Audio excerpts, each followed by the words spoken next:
এসো হে বৈশাখ এসো এসো। এই আহ্বানে রঙে রঙিন হয়ে উঠল গোটা শৈলকুপা। পহেলা বৈশাখের প্রথম সূর্য উকি দিতেই শহরের অলিগলি জেগে উঠল উৎসবের আনন্দ ধ্বনিতে। উপজেলার প্রাণকেন্দ্রে শুরু হলো বর্ণাঢ্য শোভাযাত্রা। কাঁধে ককশিটে তৈরি বাঘ সিংহ, পেছনে ঘোড়ার গাড়ি, আর তার সঙ্গে ছন্দের তালে বাজছে ব্যান্ড পার্টি।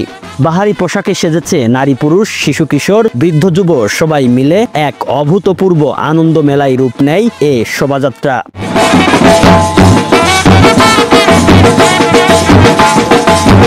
শোভাযাত্রাটি শহরের প্রধান প্রধান সড়ক প্রদক্ষিণ করে উৎসবের ঢেউ ছড়িয়ে দিয়ে এসে মিলিত হয় উপজেলা চত্বরে।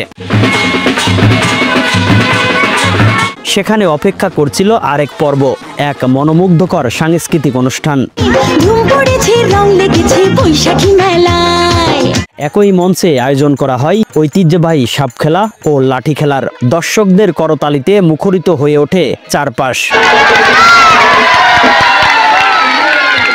মঞ্চের পাশেই বসে যায় লোকজ মেলা, যেখানে পাটিসাপটা, চিতই, ভাপা পিঠা আর নানা ধরনের পায়েসের ঘ্রাণে মাতোয়ারা হয় সকলে।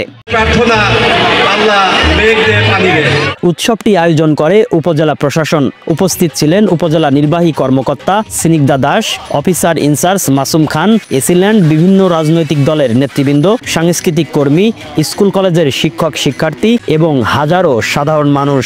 সবার অংশগ্রহণে উৎসবটি পরিণত হয় এক মহামিলনীতে। যেন বৈশাখ এসে নিজের সব রং ঢেলে দিয়ে গেছে শৈলকুপার মানুষের হৃদয়ে।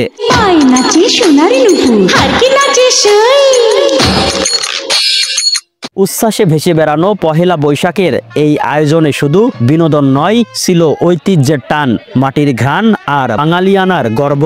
শৈলকুপা যেন একদিনের জন্য রূপ নিয়েছিল এক বৈশাখী রাজ্যে, যেখানে প্রতিটি হাসি, প্রতিটি নৃত্য আর প্রতিটি ঢাকের শব্দ জানিয়ে দিচ্ছিল বৈশাখ এসেছে, প্রাণ জেগেছে।